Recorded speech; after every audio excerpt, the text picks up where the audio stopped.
This could be Elkhorn, Montana, just a few miles from where I was born and raised. Or it could be Rhyolite, Nevada, or Bodie, California, or Terralingua, Texas, or Candelaria, or Tuscarora, or Treasure City, any one of a slew of them.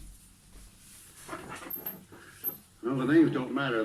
They're just epitaphs for places that died, ghost towns.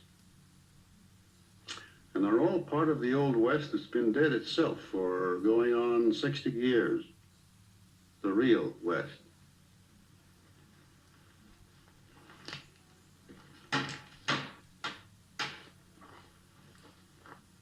And that was a big piece of country. It stretched, some said, from Beelzebub to breakfast. But if you drop a line down the 100th meridian like this, everything on this side of it, with an annual rainfall of less than 20 inches, that was the West. The worst, some called it, said all it lacked to be paradise was plenty of water and society, which, of course, is all they lack in hell. The real West lasted only about 40 years. It took place between two go-and-get-its and two hoops and a holler. And what went on in between was the whole westward movement. They called it the greatest mass migration since the Crusades. But the real West wasn't where or when, it was who. It was people, real people. They were pioneers and builders and destroyers, and all of them restless and dissatisfied. The contented ones stayed in the East. And those who wested, Bret Harte said, were those who needed a fresh deal all around.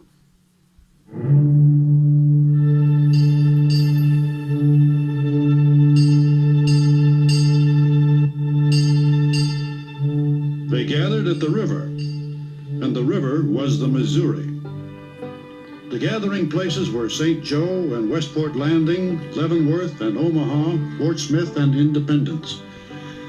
And the river townsmen who would stay behind watched the immigrants as they rendezvoused and waited for the grass to spring on the Oregon Trail, to the Valley of the Willamette, on the Santa Fe and California trails, to the golden slopes of the Sierras. Here was the last outpost of civilization. It'll come hard, wrote one pioneer, to have to say goodbye to so much elegance and refinement. West of here, cash money would have no value, so it was swapped off for things that would: coffee and ship's biscuit, hog tallow and dried apples, wagon tires and quinine, revolving pistols and gold-separating machinery, and patented plows. And maybe a small sack of peppermint-striped candy. Trains of wagons were formed up and organized into emigrant companies. Many of them pooled their resources and sold shares of stock, had their own bylaws and officers. Articles were drawn up and signed by members who had to swear that they were industrious, not addicted to cards, strong drink, or profane language, and of sweet and peaceable disposition. Many men signed with their real names. It seemed to one observer that this was the grandest transmigration of greenhorns since the children of Israel set out to reach Canaan. Sinners and saints, the wise and the innocent. One of them said, "We are a mixed lot, but so were the first pilgrims."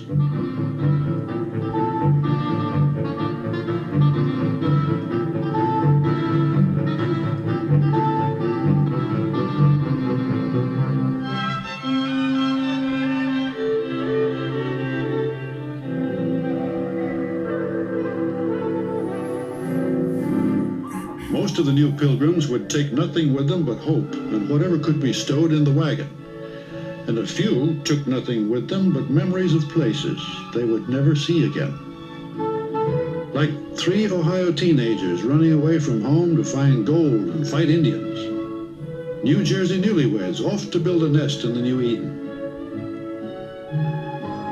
A Hartford widow hoping to find a new husband and father for her children. A Charleston pianoforte maker deserting his wife and his creditors. A foreclosed York State farmer looking for greener and unmortgaged pastures. A Mississippi Monte dealer seeking fatter fish and less troubled waters. A seminary graduate looking for an uncultivated vineyard in which to labor. And to lead them all into the wilderness, they would engage a professional wagon master with the authority of a sea captain and the honorary title of major. These, then, were the ones who went west. They and thousands like and unlike them. They went in wagons and carts and buggies, and some walked all the way. More than 2,500 miles. They had three basic motives for going: to get something, to get away from something, and just to get there.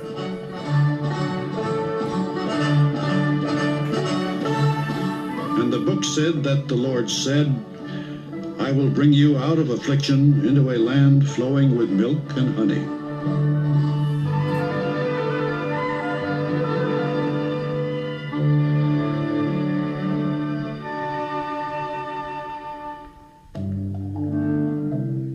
The Overland Trail, the longest road in history, was a river of white-topped wagons. We haven't seen either end of our train in 18 days, wrote one immigrant. The teams of those ahead of them had eaten most of the trail grass, so they had to feed their oxen and horses and mules on precious grain they'd saved for the desert.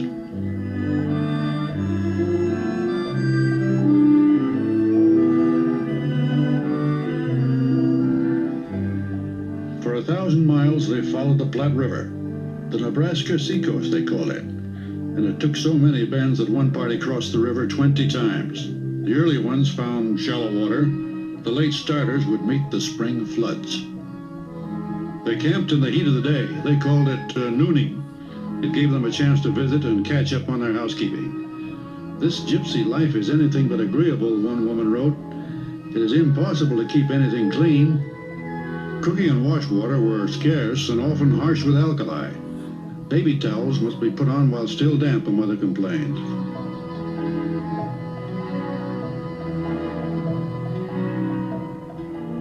For small infants, overlanding could be one long diaper rash, which lowered their resistance to disease. And no family could travel too fast for cholera.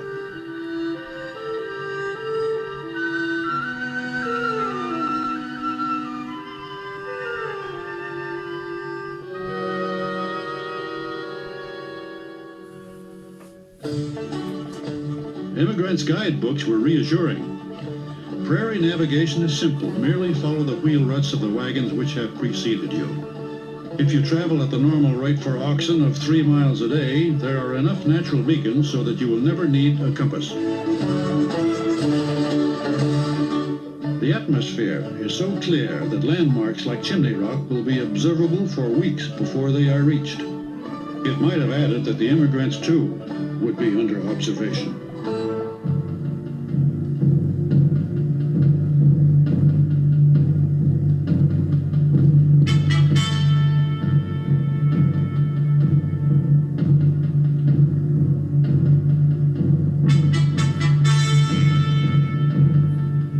The first sight of Indians kindled fears of feathered and fiery death. For the women, a fate worse than death. The immigrants were indignant to discover that even the friendliest tribes considered them not pioneers, but trespassers. They parley only to extort outrageous tribute for grass and firewood, and the loss of some game frightened by our wagons. They are friendly only so long as it serves their purpose, and only if you are well armed and look resolute. How long will government tolerate these savage impediments to progress and industry? It is 3 months since we left independence. Hardship and disease have cruelly reduced our party. The aged and very young die first. The women persevere best and set a brave example, But our journey is only half made. Who of us will complete it? Where the Snake River joined the Humboldt, the trail split. Here they had to choose between the desert and the mountains. The high road was the shortest as the crow flies, but it was mostly eagles which tried it, and the clumsy, top-heavy wagons which struggled to reach the passes before they were wintered in. They had to hurry to beat the first snow, and to avoid the fate of the Donner Party, 45 of whom survived only by eating the bodies of the 36 who didn't. Over the Wind Rivers, the Bitterroots, the Wasatch, the Panamints, the High Sierras, beyond every mountain, it seemed, there was another mountain.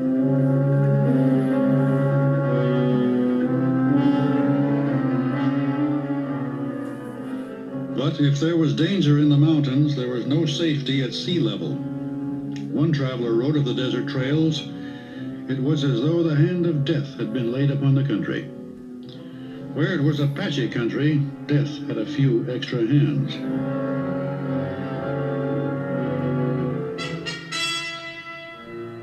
We have just learned that the party ahead of us has nearly perished of thirst, and there is one behind us carrying the smallpox. It is more than 100 degrees of heat. Truly we are traversing hell with the fires banked. It is milestoned with what once were precious belongings. But such sentiments are too burdensome for exhausted horses.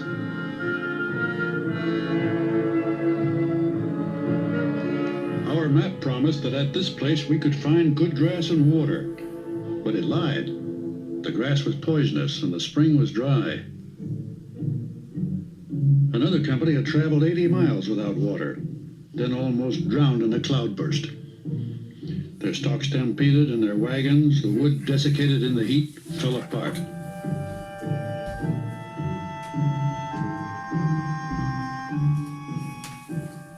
Our cattle sickened on the water and foundered and had to be left behind. But ours was not the only loss. Dead animals averaged 100 to the mile.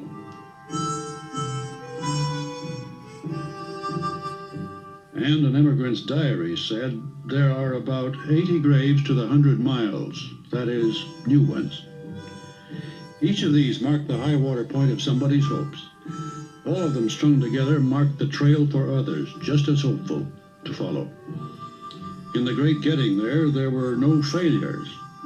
They all put down their roots in the new land, even these.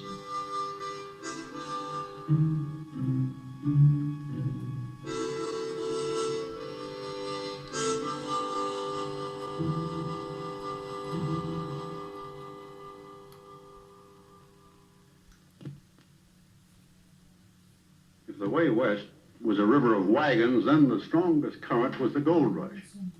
Not just the one in 49. There were actually 7 gold rushes. More than that if you count the runs for silver, gold and silver, copper, in fact anything shiny that would assay out to that dream of getting rich without working. It was that dream that sent them out, singing their Susannas that they were off to Sacramento with their wash bowls on their knees, off to see the elephant. California or bust, Washoe or bust, Pikes Peak or bust, the Black Hills or bust. Most of them got there and some of them busted. But the real noise was boom. Wherever there was a rumor and a hole in the ground, they jerry-built the camp around it.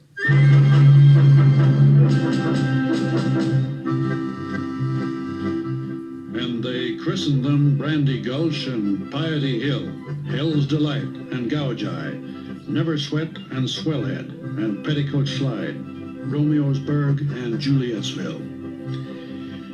Each one claimed it was built spang on top of the mother lode and its main street would be cobbled with golden nuggets.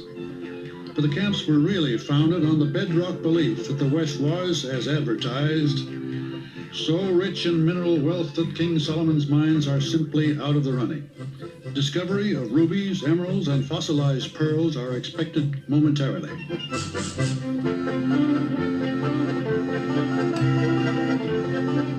In the meanwhile, of course, the town could always mine the miners.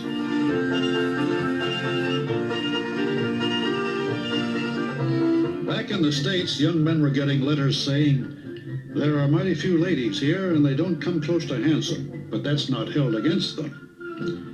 Anyway, Sabbath breaking is the principal preoccupation, along with wholesale consumption of grain spirits. The local liquors contain 1,000 songs and 100 fights to the barrel.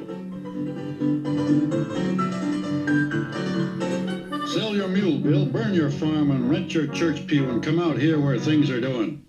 Everyone should be a millionaire. They say if you wash your face in the Yellowstone River, you can pan 4 ounces of dust out of your whiskers. If you stump your toe on a rock in Montana, don't cuss it, cash it. Have you heard there's a solid silver mountain in the Panamints? And in Dakota, window curtains assay out $1 to the ton after a dust storm. Rumors. And every one sent thousands of would-be millionaires up nameless creeks to wash away nameless mountains, a pound at a time, and to slosh them over the riffles of a sluice box. But placer mining, picking it up off the ground, began to play out. Glory holes had to be deepened, lengthened into tunnels and galleries. They never worked so hard in their lives to get rich without working. Some did strike it rich, enough to keep the others grubbing away at what an Eastern paper called the world's deepest underground lunatic asylum. For every Lucky Cuss mine, every Comstock, miles of tunnels were veined with nothing but disappointment. I couldn't make money on my claim if I fell down the shaft at $7 a foot. Far from home and Marianne, the miners generally were unmarried, unchurched, and unwashed. They had to send their clothes all the way to China to be laundered, and spent their spare time frustrating the efforts of Eastern missionary societies. Law, they said, is 5 cartridges in the cylinder. Justice is the one in the chamber. Anyone found guilty of high grading, claim jumping, or general nuisance quickly got a suspended sentence.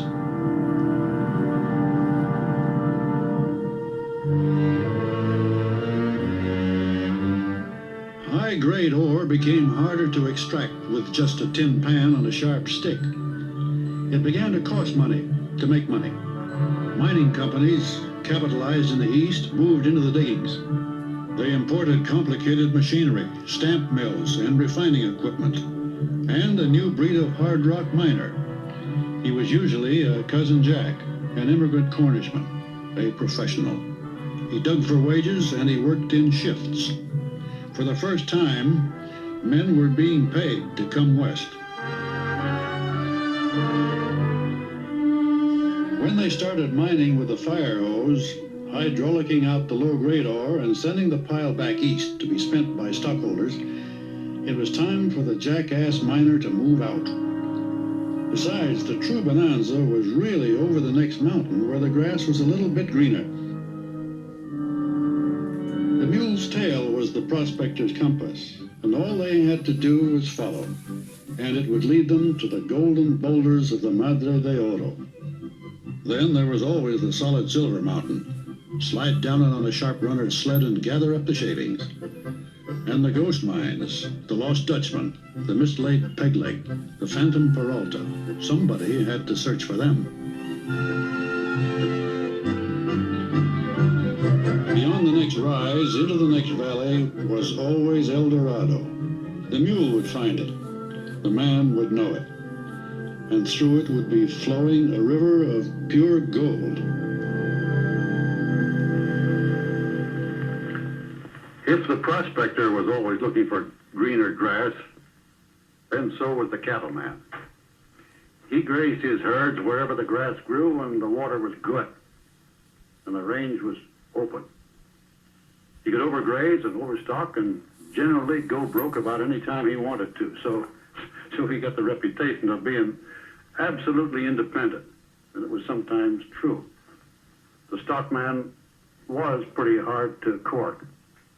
It wasn't healthy to call him a cattle farmer, which he was, or his paid help, hired hands on horseback, which they were, they considered themselves individualists. And if you threw one of them in the river, he'd just naturally float upstream.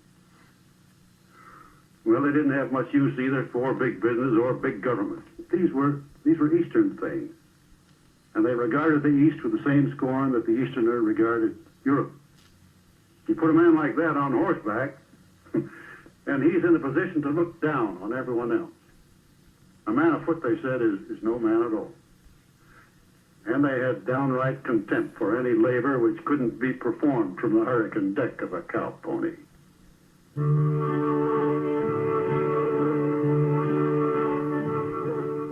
You could tell where in the West they came from by the shape of their hats and the flare of their chaps.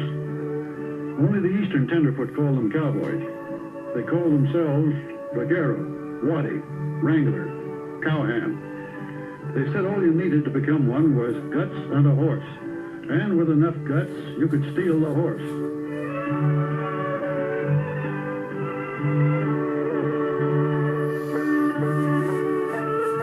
A ranch was just a cattle farm. It could be so big you had to grease the wagon twice to get from the front door to the front gate. Or just a cap and ball outfit held together with wang string and a mortgage.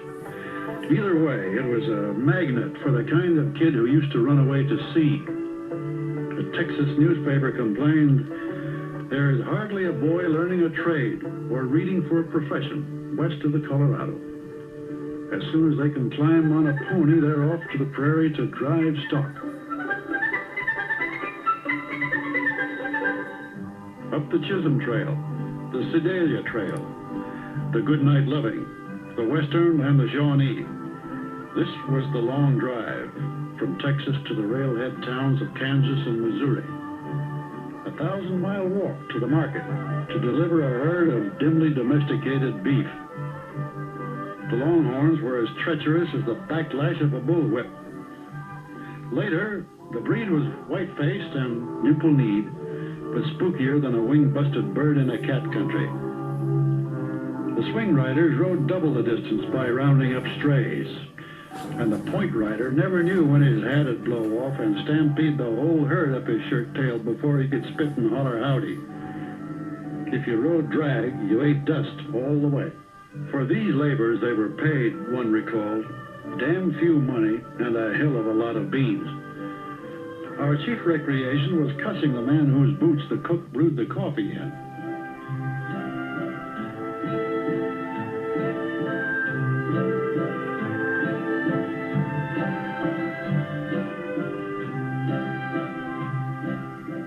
On the trail, the chuck wagon was parlor, bedroom, bath, and gents' ordinary for the cowhand. And finally, on the day before they reached town, it was the barber shop, too. In the morning, they would get their low-necked clothes out of the wagon, cut out their sugar-eating Sunday horse, and hightail it for the nearest hitching rack.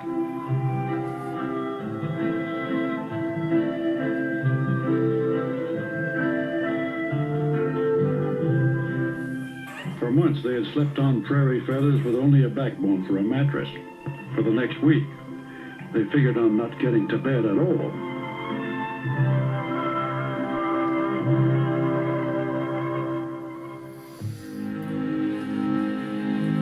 Quietly, patiently, the cow towns at the end of the drive waited for the trail hands to get paid off. A newspaper described one as the rendezvous of all the unemployed scallywaggism in 7 states. Her code of morals is the honor of thieves, her principal business is polygamy, and decency she knows not. Her only visible means of support is rowdyism, and 17 saloons furnish the inspiration for it.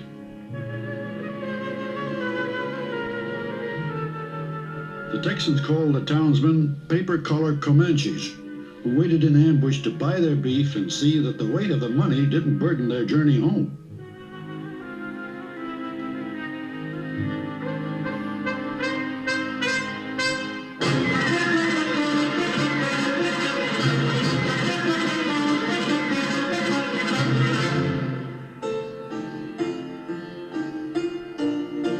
Hoorahing a town was a semi-competitive indoor sport. It generally meant a visit to the ladies of the line and a wholehearted dedication to downing Pop Skull whiskey quicker than it could etch the glass. A lot of cowhands carried pistols, usually rusty, but few of them could grab fast enough to hit anything but their own toes. Trouble usually came when unreconstructed Texas rebels played cards with Yankees who thought the North had won the Civil War. A re-examination of First Manassas through Appomattox, plus the slimmest suspicion of a bottom deal or a cold deck, was quite apt to bring down the hammer on 40 grains of black powder.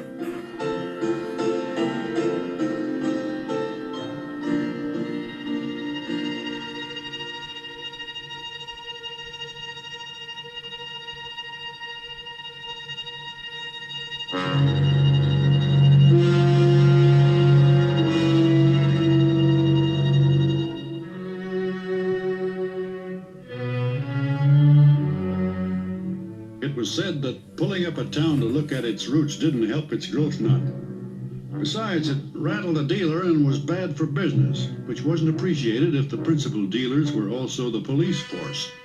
Dodge City's Peace Commission boasted 3 notorious professional gamblers. Except with cards, none of them was a quick draw artist. Take your time and don't miss. That's what Bat Masterson said.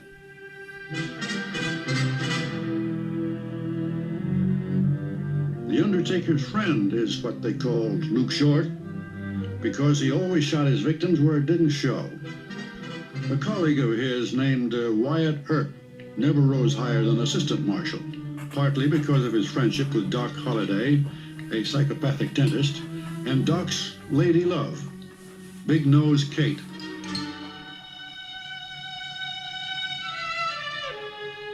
Wild Bill Hickok, the long-haired marshal of Abilene and Hayes, made his headquarters in back of a bordello and gloried in his legend, which he invented himself. He didn't survive to enjoy it, but the myth of the two-gun Galahad did. The dime novel invented a whole cavalry of glorified ambush artists.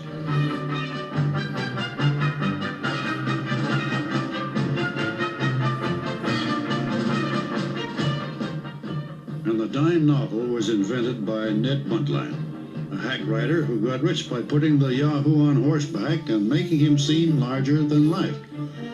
But Sam Colt had made all men the same side. The real West knew what it really thought of its own outcasts. One of our banking institutions was visited yesterday by the firm of Dalton Brothers with the purpose of closing out several large accounts. When the transaction was completed, they had been paid in full with interest compounded.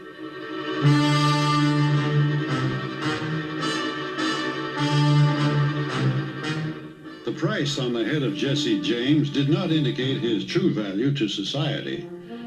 There was a considerable discount on that.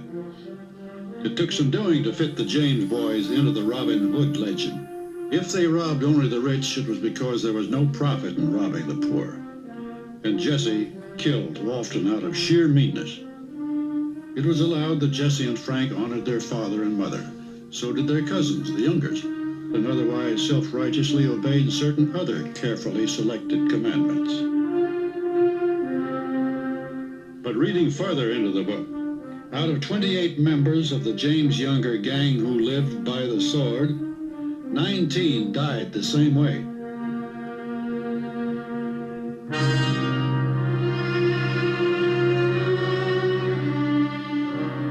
The hole-in-the-wall gang, there was another over-publicized pack of pariahs, and their ending made a liar out of Ned Buntline, too. They followed an older text. With what measure ye meet, it shall be measured to you again.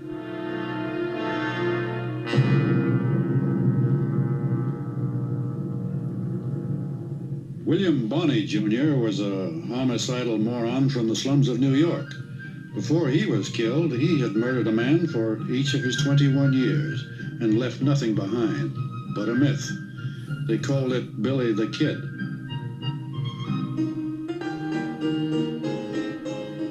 The myth makers didn't forget the ladies. The fairest flowers of the prairie, they called them. What tickled the Westerners was that they were usually referring to such charming specimens of Eve's flesh as Big Minnie, Blonde Marie,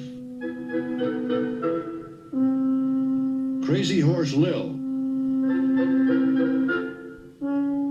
and Madame Mustache. And there was Martha Jane Canary, an excessively soiled dove, known at a safe downwind distance from history as Calamity Jane.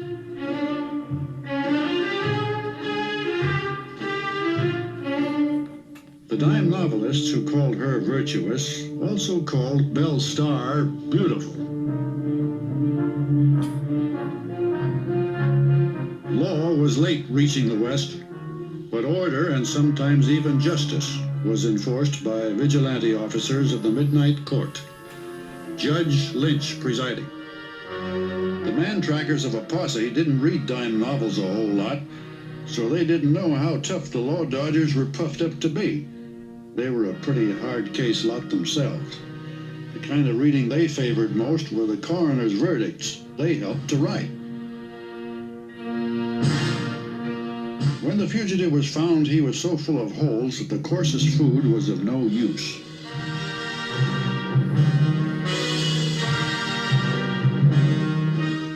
Cause of death: stoppage of the breath occurring while guest of honor at a meeting of the Uplift Society. Died of a fall when the platform on which he was standing suddenly gave way. It was finally becoming unfashionable to die with your boots on.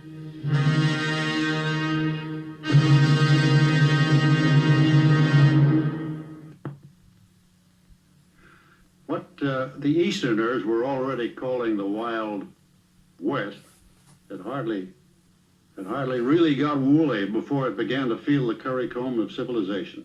For one thing, too many men had burned too many beans. The winter seemed longer and the lonesome seemed thicker. So they wrote home for Mary Ann. And when she arrived by the thousands, respectable and strong-willed, she said, "We've got to make this a fit country to raise kids in." And then the West knew it was going to have to start shaving on Sunday and stop wearing its galluses looped across its butt. Gold dust had gotten gritty to the taste and was mighty thin nourishment. And a can of peaches looked real good to a man who had been on a steady diet of his own or his neighbor's beef. Trade was the real civilizer. So in the East, they put wheels on cash and credit and rolled them across the wide Missouri.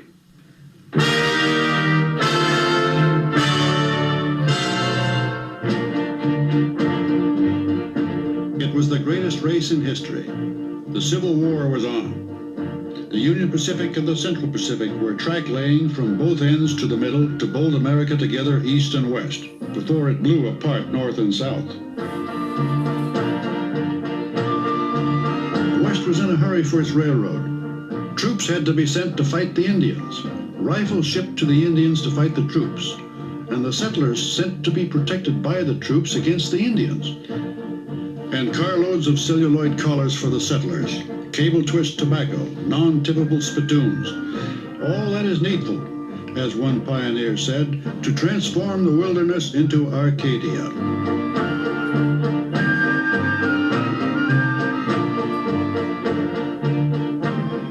The Indian called the railroad "Plenty Wagon, No Horse."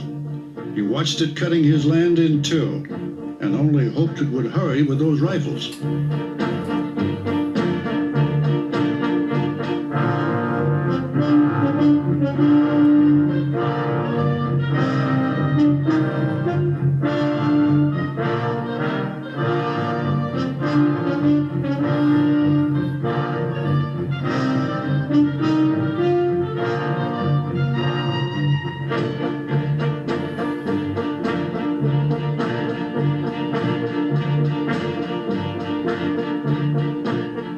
As a bonus, there was a federal land grant for each mile of track laid.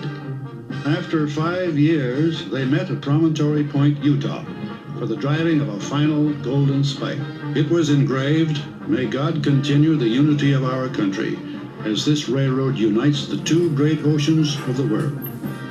The Central Pacific president missed the spike and hit the rail. The Union Pacific president hit his own shin. Somebody in a sweaty undershirt got the two oceans properly joined. Said one celebrant, "All I remember is that there was a great abundance of champagne." Now the West was really open for business. To populate its right-of-way with customers, land which the railroads had gotten for nothing was sold cheap. Some of the best farmers in the world, fugitives from Russian and Prussian tyranny and Irish famine, flocked over to take through trains without a change of cars to that land of milk and honey. There was free land, too. The Homestead Act opened millions of acres of prairie to anyone who could prove up on it. Uncle Sam bet them 160 acres of land that they couldn't live on it for 8 months, but most of them stayed.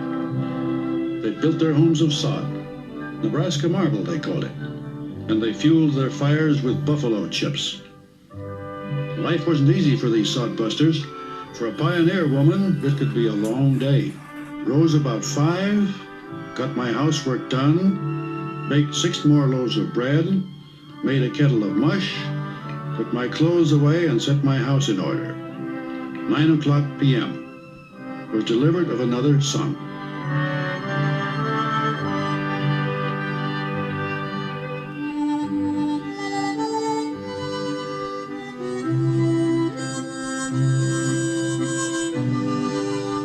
They were called soddies and nesters and plow jockeys. They raised hardy crops and sturdy children. They put the roots down deep because they were the ones who came not to rape the land nor rob it, but to make it rich and harvest the fruit of it, and to make it rich again.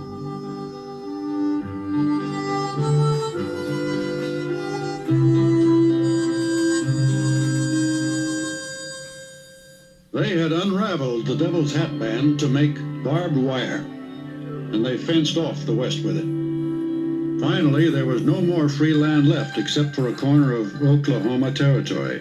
It had been given to the Indians for their proposed state of Sequoia, but that didn't matter much. It was opened up for settlement by anyone who could get there, except Indians. The last unassigned lands in the West were thrown up for grabs.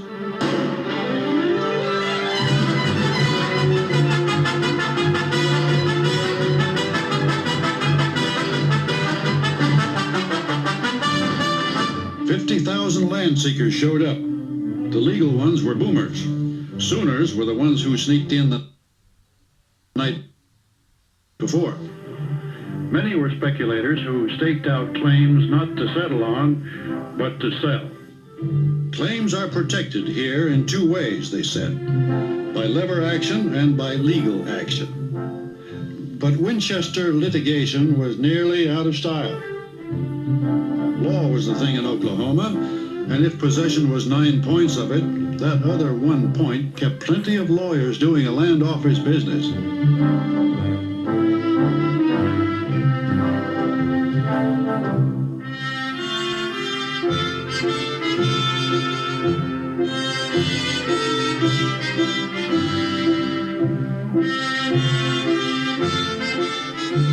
The great outdoors was gridironed into town lots. The people of the wide open spaces had used up the land and started to huddle together. City life would make it easier to acquire material wealth, communicable diseases, and culture.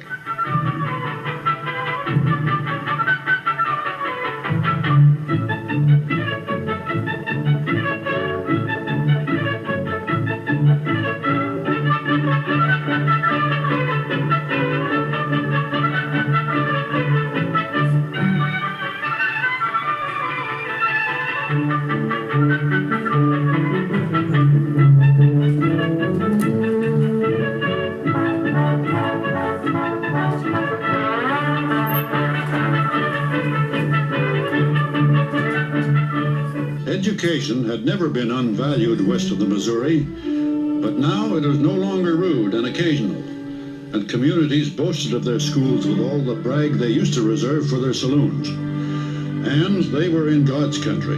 That they knew, and most of them admitted it and were grateful. So they built him a house, the best in town.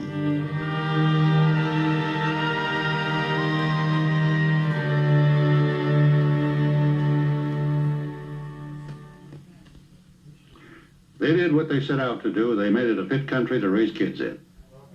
And when they did that, the westward movement was over. At one time, 1 out of every 100 Americans was involved in the opening of the West. There was glory in what they did. Just in getting there, there was glory. But there was tragedy, too, because someone was there first.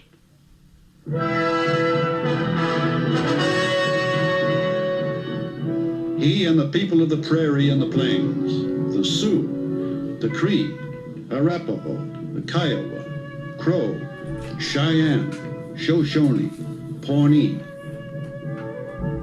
and the people of the mountains and the foothills of the mountains, the Blackfoot, Nez Perce, Assiniboine, and Modoc,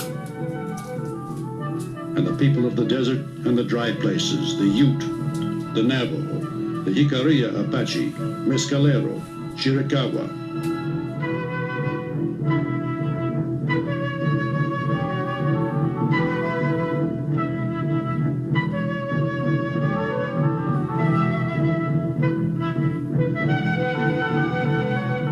And they looked across the land and they saw that it grew sweet grass, and it wore the buffalo for a robe. Then the destroyers came and turned it into a slaughterhouse. Skinners took the hides by the 1,000 ton and left the meat to rot. The meat hunters came, took only the tongue and the hump, and left the rest to rot. Then the sportsmen, they killed and left it all to rot. And when there was nothing left, the Indian wondered whose bones next would be gathered by the scavengers. And the soldiers came and wondered the same thing. They drew down $13 a month and sang, "We're marching off for Sitting Bull, and this is the way we go. 40 miles a day on beans and hay in the regular army, oh." The Indians called him Dogface, Wagon Gun Soldier, and Heat Walk Man. And he wondered, what was he doing so far from home? And like soldiers everywhere, he passed the time drilling and housekeeping and waiting for something to happen.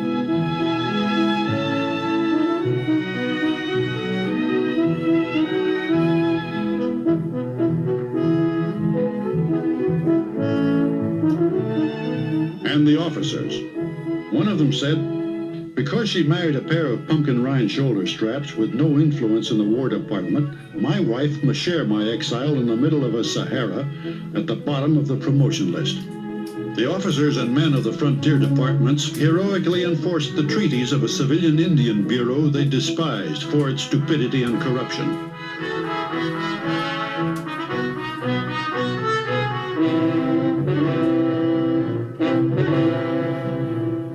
Of one peace commission, Sitting Bull said, "I would have more faith in the grandfather in Washington if he did not have so many bald-headed thieves working for him."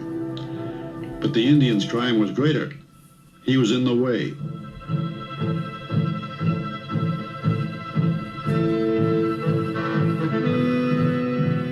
I was born on the prairie where the winds blew free and there was nothing to break the light of the sun. Although you say go to another country, I am here, and here is where I'm going to be. Why do you shut us up on a reservation? We want peace, but let us go wherever we please, as the Americans do.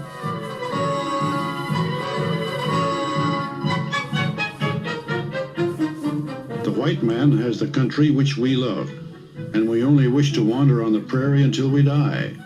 I want no blood upon my land to stain the grass.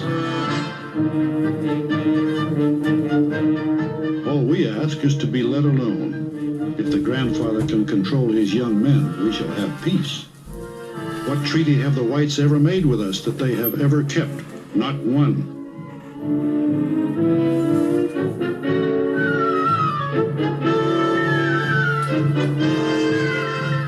Tell the grandfather at Washington not to let the white man come into our country. That is what they promised in their treaty.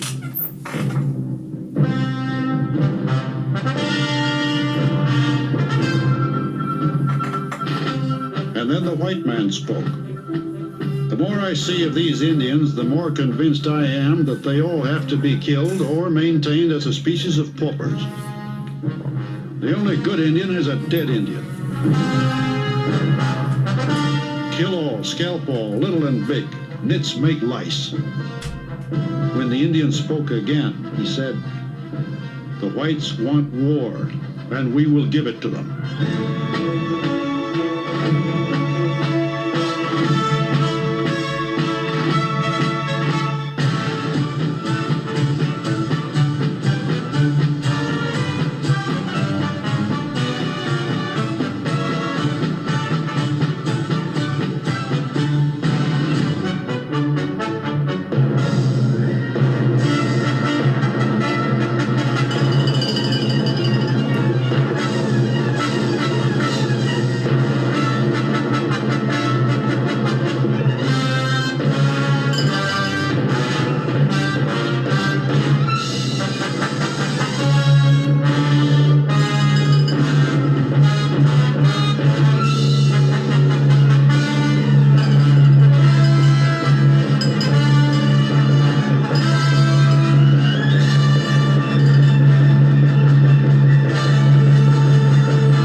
The longest war was over, the 28-year war.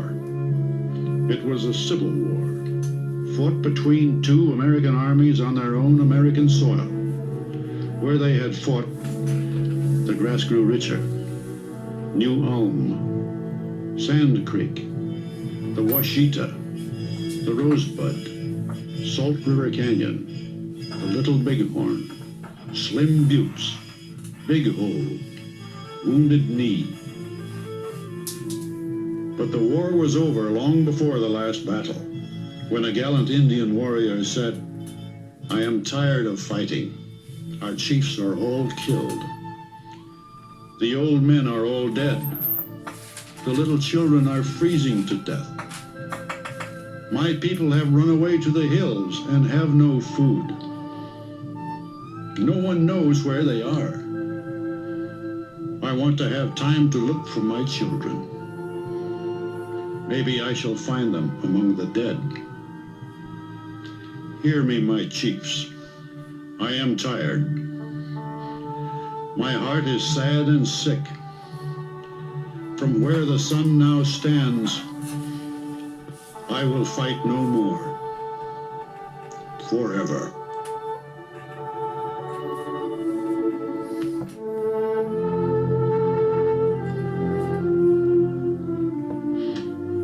The real West.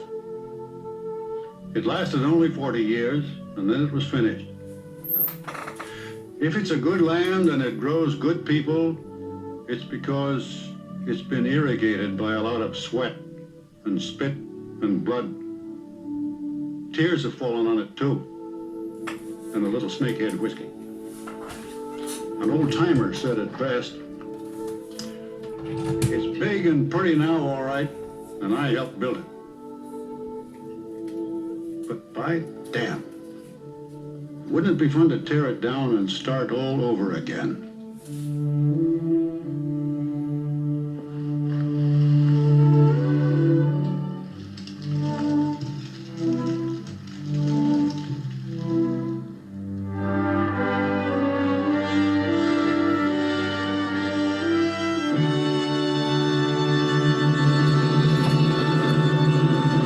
Such was the face of the real West. Historians say there were nearly 600 desperados terrorizing the state of New Mexico alone. that the Army fought more than 800 battles with hostile Indians over a 27-year period. Legend and legerdemain don't die easily. Somewhere up the trail, around a campfire, the stories never change. And perhaps that's the way we'd like them to be told. I'm Tom Brokaw, and this has been another in the series, America, A Look Back.